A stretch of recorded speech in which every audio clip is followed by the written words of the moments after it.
Welcome to my channel. Jar Vlog. Spearfishing Adventure. Magandang araw mga ka-adventure. Ayan.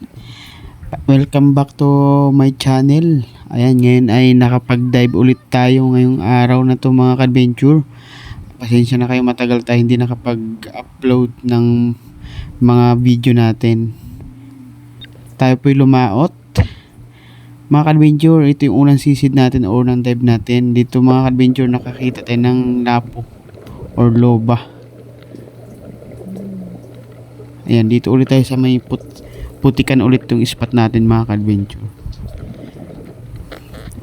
Pinakabungad na sisid natin lapo agad mga ka-adventure or loba. Dito naman mga ka-adventure, talagang medyo malabo. May dinudukot ako dyan sa may butas na kulay pula na isda.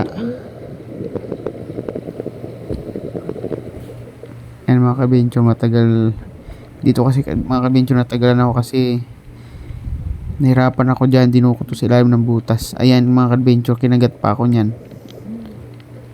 Nangagat pala tong isda na to. Iso kung tawagin yan dito mga ka-adventure sa amin, dito sa Cavite. Diyan nga di ko masyadong kinakuha na ng video dahil busy ako sa pagtanggal ng ngipin. Nakagat ako mga ka-adventure, nakagat yung akong daliri. Buti na lang may guantes tayo. Pero nakuha ko pa rin siya. Ayan siya mga ka-adventure. Malaking iso or pulang isda. Pag mga ganyan mga makapalang kaliskis, pag niluto yan or sinabaw, napakasarap niyan mga ka-adventure. Kaso lang hindi tayo nakakatikim niyan dahil pag ganyang mga mamahaling isda talagang binibenta natin yan. Ayan, dito mga ka-adventure, muli tayo nakakita ng bagulan or bangkuta. Cuttlefish. Bagulan yan mga ka-adventure, dito ay na natin, na headshot natin yan. Ayan mga ka-adventure, ayan, matagal-tagal na rin tayo hindi nakakahuli ng bangkuta or bagulan. Tawagin sa probinsya bagulan yan, kulambutan. Sumunod ng mga ka-adventure, ito naman ay liglig, uri ng lapo din. Ayan o, malalaman mo talaga na putik yung spot natin dahil pag konting galaw ng isda lumalabo. Pero tuloy-tuloy lang tayo sa pag-adventure, hanap buhay sa dagat. Ito naman kitang patay kang kitang ka. Kitang mga ka-adventure, sarap yan ulamin. Parang danggit din pero masarap din makatinik.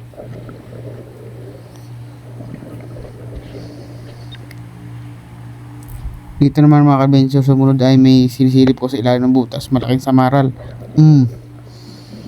Ayan o, nakapagbuno ako sa samaral kasi malakas yung samaral na yan. Malapad na samaral. Ayan o, sarap yan, samaral. Mali ng kilo niyan. Malapad yung samaral, para nang yapak yung laki niya. Paras kasing laki na ng plato yan. Malaking samaral. Tuloy lang tayo sa paglangoy mga ka-adventure. Ito naman ay may parang-harang na sekoy. Patay kang sekoy ka. Yung mga ka-adventure, isang isda na yan, kanduli yan. Ayan o, kanduli.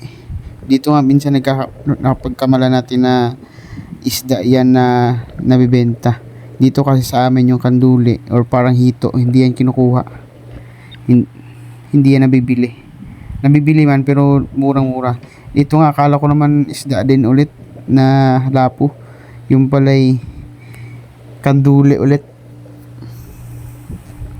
Pero yung mga taga-bukid dyan, gustong-gusto nila yung isda na yan. Masarap yan, bilad or daing or adobo sa gata. Dito naman ay malaking ahas dagat. Ayan o, pero hindi ko kinuha yan, pinakita ko lang sa inyo mga ka-adventure. Iba't ibang klaseng mga nabubuhay sa ilalim ng dagat yung natin nakakasalamuha. Sumunod naman mga ka-adventure, dito naman ay may sinisilip tayo sa ilalim ng butas. Yan, nawala yung sinisilip natin.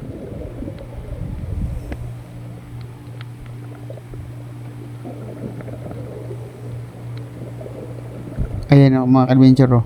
Nakita nyo, ang dami mga kanduli. Pero hindi natin yan kinukuha.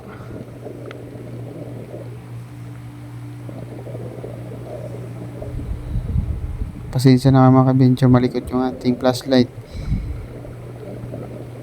Yung ating camera dahil nakakabit siya sa flashlight. Tuloy lang tayo sa paglangoy, hanap tayo ng isda. Tsaga-tsagaan lang talaga paghanap ng isda para makabenta. Sumunod naman ay liglig ulit or isang uri ng lapo. Ayan, oh. Matatanggal na nga, oh.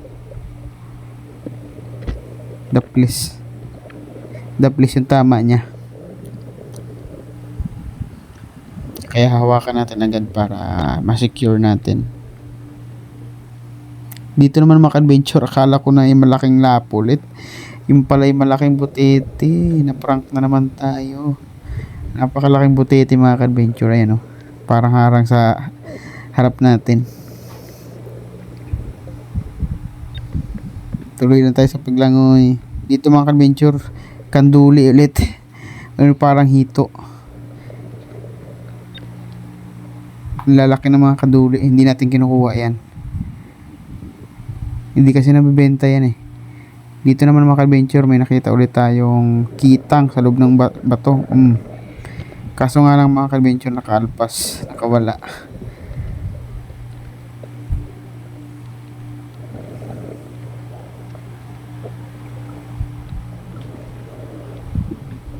Hanap ulit tayo ng panibagong isda.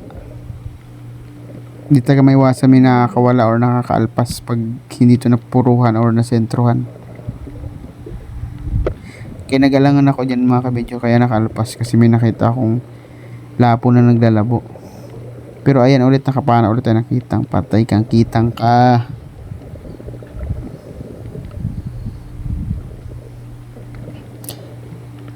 Ang kilo ng kitang yan dito sa amin maabot ng 170 pababa, 170, 160 ang kilo. Dito mga kabidyo, sa wakas nakakita ulit tayo, nasundan ulit ng malaking lapo. Nakahuli na tayo malaking lapo mga adventure sa wakas. Ito ay tunay na lapo na good size. Ayan, oh. Good size yan dito sa amin. Pag mga 1 kilo, 1.5 kilo, good size pa yan. Pero pag lumampas na ng 2 kilo, oversize na. Dito mga kabedyo, sumunod kitang. Patay kang kitang ka. Ayan mga ka-adventure, hanggang dito na lang yung ating video. Ayan, sana nagustuhan nyo yung panonood. At sana mga ka-adventure, pa-support, pa-follow, pa-subscribe ng ating channel. Thank you very much. Abang-abang po tayo sa ating mga bagong video natin. Thank you very much.